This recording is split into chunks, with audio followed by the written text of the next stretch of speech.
प्रिय छात्रों, गणित की कक्षा में एक बार फिर से आपका स्वागत है।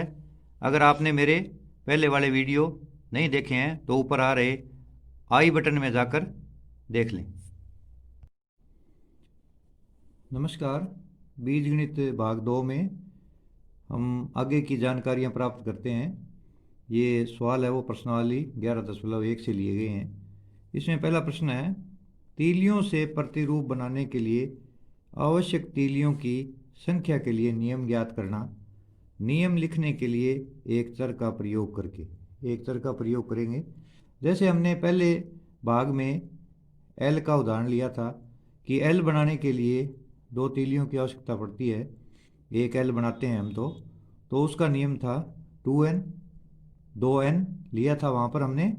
इसी प्रकार इसमें अपने हैं वो अंग्रेजी के कुछ अलग अलग अक्षर हैं, उनके ऊपर अध्ययन करेंगे। इसमें ए भाग है अक्षर टी का। टी में इस तरह से एक ये और एक ये दो तीली के रूप में तीलियों से प्रतिरूप क्या बनेगा, उसका नियम क्या होगा, प्रतिरूप क्या होगा, वो हम लिखेंगे। तो यहाँ पर तीलियों का कितना इस्तेमाल हुआ है, दो का। जैसे एल में दो तीलियों का इस्तेमाल हुआ था तो यहाँ पर भी दो तीलियों का इस्तेमाल हो रहा है टी बनाने के लिए। तो यहाँ पर नियम हमारा क्या हो जाएगा, 2n। नियम 2n हो जाएगा। n एक चर है यहाँ पर। इसी प्रकार बी में अक्षर z का z के रूप में तीलियों से प्रतिरूप बनाना। तो z के अंदर एक, दो और तीन, z के अंदर तीन तीलियां इस्तेमाल करके हम z अक्षर अंग्रेजी का बना सकते हैं। तो इसमें तीन तीलियों का इस्तेमाल हुआ है तो इसका नियम हो जाएगा हमारा प्रतिरूप का 3n। n यहाँ पर भी चर है। इसी प्रकार सी में अक्षर u है तो u के अंदर एक, दो और तीन, u के अंदर भी तीन तीलियों का इस्तेमाल हो रहा है तो इसका नियम भी हो जाएगा 3n। इसके बाद हम अक्षर डी भाग में वी अक्षर पर आते हैं। तो वी अक्षर में कितनी तीलियों का इस्तेमाल हो रहा है, सिर्फ दो का। तो इसका हो जाएगा 2n। ई पर आते हैं। ई में ई ही अक्षर है तो ई के अंदर कितनी तीलियां लगती है, यहाँ पर गिन लीजिए, एक, दो, तीन, चार और पाँच। पांच तीलियां अगर हमारे पास होती है तो हम ई अक्षर लिख सकते हैं। आप अभ्यास कर सकते हो घर पर। तो इसका नियम हो जाएगा, प्रतिरूप हो जाएगा 5n। अब आते हैं एस अक्षर पर। तो एस के ऊपर कितनी तीलियां लगी, एक, दो, तीन, चार और पाँच। तो इसका नियम भी हो गया हमारा 5n। अब आते हैं अंग्रेजी के ए अक्षर पर। तो ए के अंदर कितनी तीलियां लगती है, एक, दो, तीन, चार, पाँच और एक ये बीच में लगती है। तो इसमें कितनी होगी, छः। एक, दो, तीन, चार, पाँच और एक, छः। तो इसका प्रतिरूप बन गया हमारा 6n। तो इस तरह से हम अंग्रेजी के अक्षरों को लेकर के तीलियों के है वो विभिन्न प्रकार के प्रतिरूप है हमें बना करके देख सकते हैं और चर का ज्ञान अच्छी तरह से प्राप्त कर सकते हैं।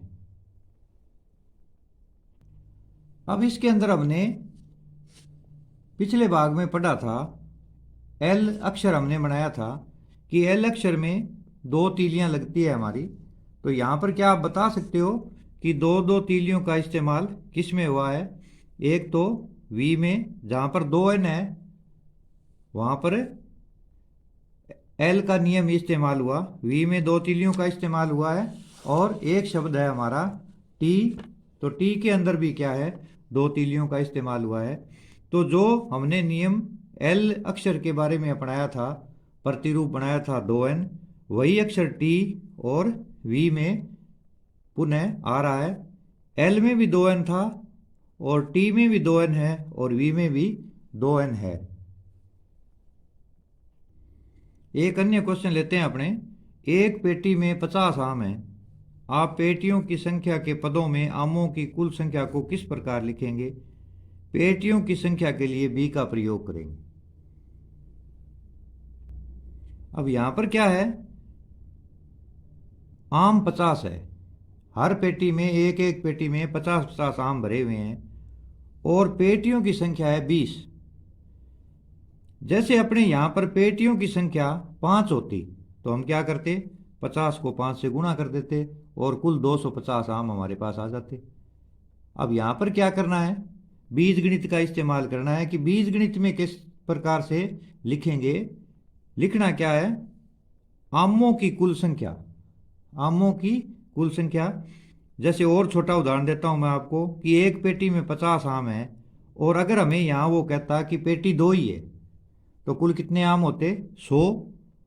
जैसे एक पेटी में है 50 आम और दूसरी पेटी में भी 50 आम, तो कुल कितने आम हो जाते, 100।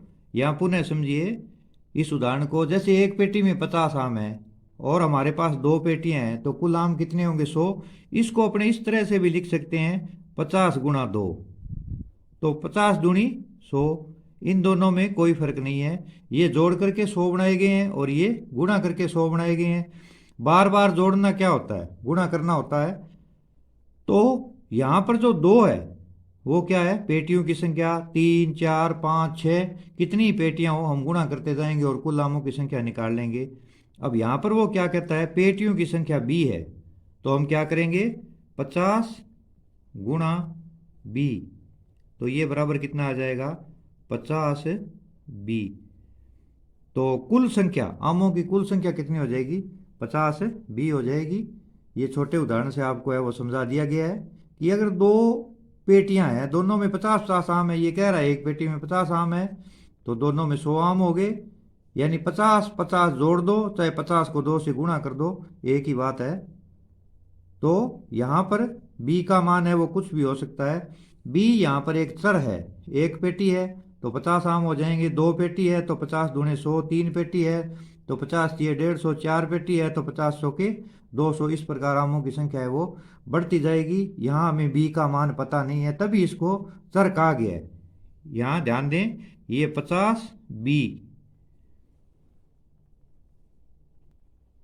नेक्स्ट क्वेश्चन है हमारा, शिक्षक प्रत्येक विद्यार्थी को 5 पेंसिल देता है।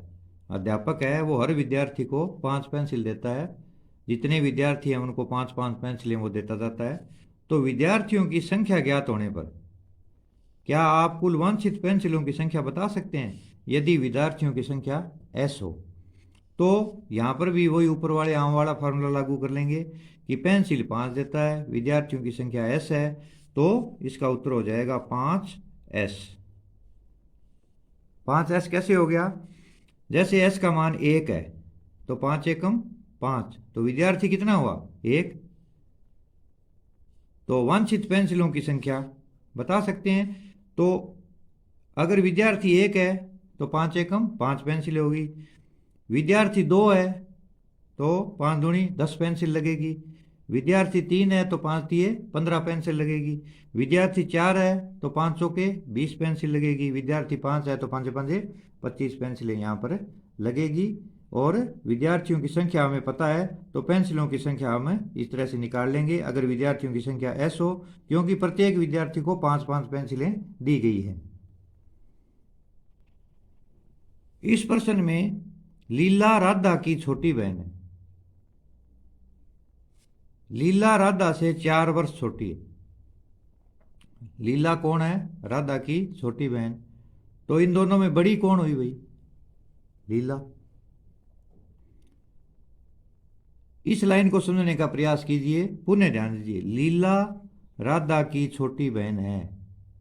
छोटी बहन कौन है और बड़ी बहन कौन है, ये हमने यहां पर ध्यान से समझना है। लीला राधा की, अब यहां पर हम कंफ्यूज हो रहे हैं, कंफ्यूज नहीं होना है हमने। लीला राधा की छोटी बहन है, कौन छोटी बहन है, लीला, किसकी, राधा की।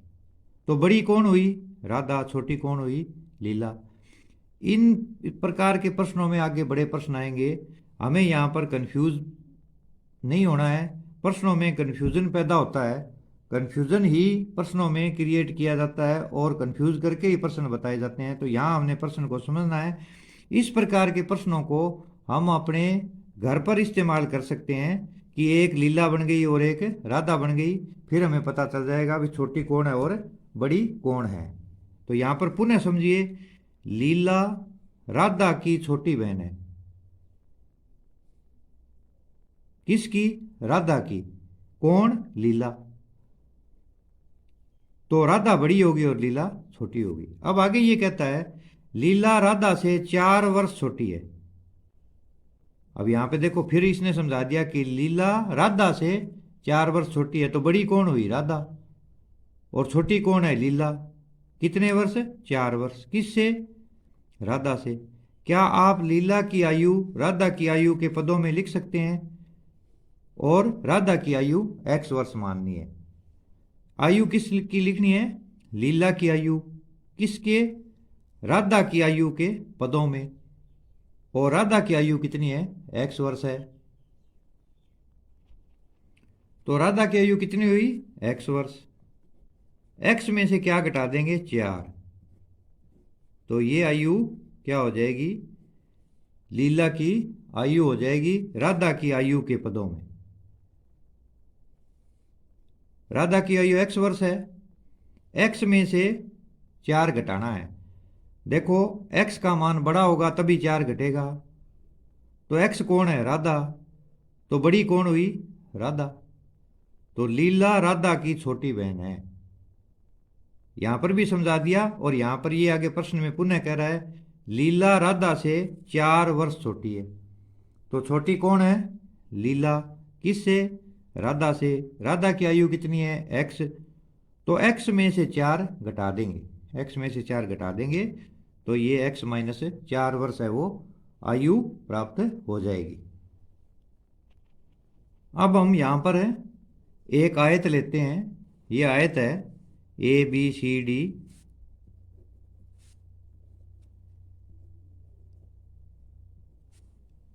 तो आयत की विशेषता क्या होती है कि आयत में जितनी भुजा ये है उतनी भुजा ये होती है, और जितनी भुजा ये है उतनी ये होती है। यानी आयत की आमने सामने की भुजा बराबर होती है, और प्रत्येक कोण क्या होता है? समकोण होता है। आयत में चारों कोण कितने कितने डिग्री के होते हैं? 90-90 डिग्री के होते हैं। और आमने सामने की भुजा समान होती है, और चारों कोण समकोण होते हैं। ये आयत की यहाँ पर विशेषता है। अब हमने क्या करना है, इसमें हेडिंग है ज्यामिति से नियम।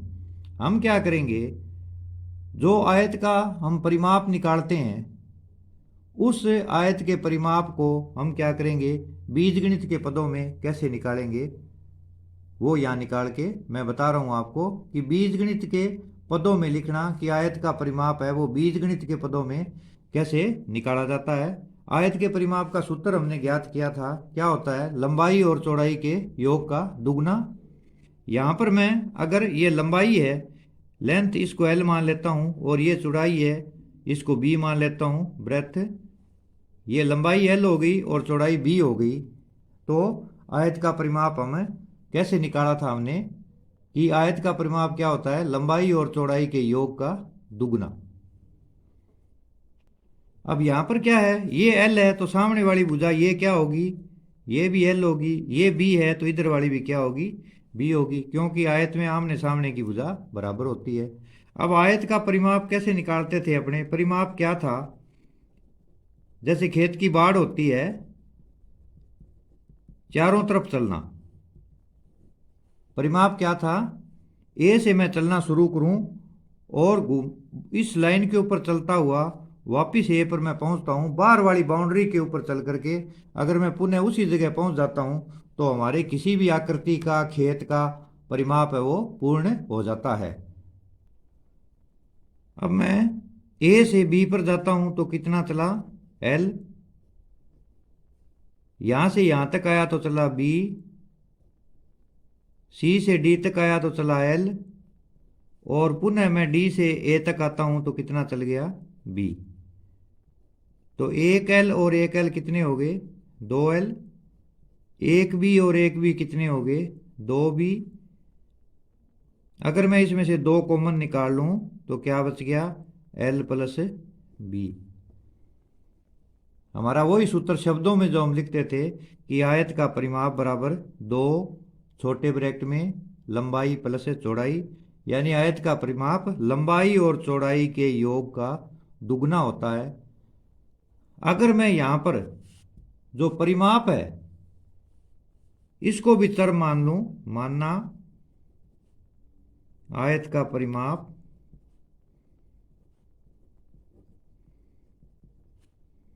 बराबर P मान लेता हूं इसको। आयत के परिमाप को मैं एक चर राशि के रूप में P मान लेता हूं, तो हमारा सूत्र क्या बन जाएगा, P बराबर 2L प्लस B, या अपने इसको ये भी लिख सकते हैं P बराबर गुणा कर दें 2L प्लस 2B। तो ये क्या हो गया हमारा आयत का परिमाप, किसके रूप में, बीजगणित के रूप में हमने आयत के परिमाप को है वो व्यक्त कर दिया है। बीजीय व्यंजक के रूप में या बीजगणित के रूप में आयत के परिमाप को हमने लिखा है। पहले हमने पीछे जो मैंने आपको सूत्र निकालने बताए थे उसमें हमने भाषा के रूप में निकाला था, और ये बीजगणित के रूप में यानी बीजीय व्यंजक के रूप में हमने आयत का परिमाप है वो लिख दिया। अगर यहां पर मैं इस b को L कर दूं तो क्या होगा, ये जो b है इसको L कर दूं तो क्या होगा, क्या बता सकते हो? तो ये भी 2L बन जाएगा, 2L और 2L कितना हो जाएगा, 4L हो जाएगा। तो वो परिमाप किसका बन जाएगा भाई, वो वर्ग का परिमाप बन जाएगा। वर्ग का परिमाप क्या होता है उसको भी हमें बीजगणित के पदों में लिख सकते हैं। अब यहां पर ये आकृति किसकी दिखाई दे रही है आपको, ये आकृति वर्ग की है। ये वर्ग है ABC और D।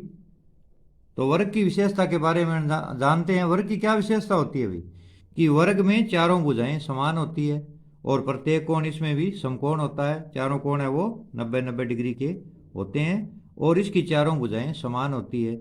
क्या वर्ग एक आयत होता है? हाँ, वर्ग को हम एक आयत भी कह सकते हैं, क्योंकि आयत में आमने सामने की भुजा बराबर होती है, तो इसमें भी आमने सामने की भुजा बराबर है। भाई जब चारों भुजाएं बराबर है तो आमने सामने की तो बराबर हो ही जाएगी। तो वर्ग को आयत कह सकते हैं, परंतु आयत को हम वर्ग नहीं कह सकते, यहाँ ये ध्यान रखने वाली बात है। अब जो वर्ग है उसका परिमाप है, हम उसको इसके पदों में व्यक्त, बीजगणित के पदों में कैसे व्यक्त करेंगे। तो वर्ग की लंबाई और चौड़ाई समान होती है, लंबाई मान लो चाहे इनको चौड़ाई मान लो। मान लिया मैं इसको L का रूप दे देता हूं, तो ये सारी क्या हो जाएगी, L हो जाएगी। एक चर मान लिया हमने L, तो ये चारों भुजाएं क्या हो गई, L। तो वर्ग का परिमाप हमने कैसे ज्ञात किया था, तो वर्ग का परिमाप बराबर क्या था, चारों भुजाओं का योग। यानी यहां से यहां चला L, फिर ऊपर गया L, फिर वापस आया L और फिर वापस आया L। तो अब परिमाप के बारे में आपको अच्छी तरह से जानकारी मिल जानी चाहिए भी परिमाप क्या होता है, परिधि क्या होती है, खेत की बाड़ जो चारों तरफ लगाई जाती है, स्कूल की चार दीवारी और किसी भी आकृति के बार बार अगर हम नाप ले लें तो वो क्या कहलाती है, परिमाप। तो मैं यहां से यहां तक चला, कितना चला L, फिर ऊपर आया कितना चला L, फिर यहां से वापस आया कितना आया L, और फिर मैं जहां से चला था वहीं पहुंच गया तो L। तो ये कितने हो गए सारे, 1 2 3 4, ये हमारे 4L हो गए, यानी 4 गुणा भुजा। तो वर्ग का परिमाप हम शब्दों में क्या लिखते थे, 4 गुणा भुजा, और यहां पे हो गया 4L। अगर यहां पर मैं वर्ग के परिमाप को भी चर राशि P मान लेता हूं तो ये हो जाएगा हमारा P बराबर 4L। तो ये वर्ग का परिमाप हमें प्राप्त हो जाएगा। तो हमने क्या किया, आयत का परिमाप और जो वर्ग का परिमाप है उसको बीजगणित के रूप में लिखा, बीजीय व्यंजक के रूप में लिखा। यहाँ पर L का मतलब क्या है कि जो भुजा है उसका 4 गुणा आयत का परिमाप हो जाएगा, यानी चारों भुजाओं का जोड़ या भुजा का 4 गुणा। तो परिमाप में हम वर्ग में लिखते थे वर्ग का परिमाप बराबर 4 गुणा भुजा। इसी तरह से हम इनके क्षेत्रफल को भी बीजीय गणित के पदों में या बीजगणित के रूप में लिख सकते हैं। तो यहाँ पर ये जो L है ये चर है, P भी चर है, और ऊपर आयत में जो हमने B L और पी शब्द लिए थे वो भी क्या थी, चर थी। तो चर का मतलब है कि जिसका मान रखने पर वो बदल जाता है, तो वो चर राशि है। यही हमारी चर की अवधारणा है कि चर के अंदर इसका मान 1 रखूंगा तो 4 एकम 4, 2 रखूंगा तो 4 दूनी 8। इस प्रकार से चर की अवधारणा है वो बिल्कुल स्पष्ट हो जाती है। इस तरह से इसमें हमने अध्ययन किया, हमें पता चला कि चर का मान स्थिर नहीं होता है। चर का मान उसके मान के साथ में, यानी जो भी प्राकृत संख्याएं 1 2 3 4 हम इसमें रखेंगे तो उसका मान है वो बदल जाएगा। चर का मान स्थिर नहीं होता, वेरिएबल है। बार बार प्राकृत संख्या बदल बदल के रखेंगे तो चर का मान भी भिन्न भिन्न प्रकार से बदलता जाएगा। आगे की चर्चा भाग 3 में करेंगे। धन्यवाद। अगर आपको मेरी वीडियोस अच्छी लग रही है तो वीडियोस को देखते रहें। अगर कोई डाउट है तो उसे कमेंट बॉक्स में टाइप कर दें। वीडियोस को लाइक करें और अपने फ्रेंड्स के साथ शेयर करें। जय हिंद, वंदे मातरम।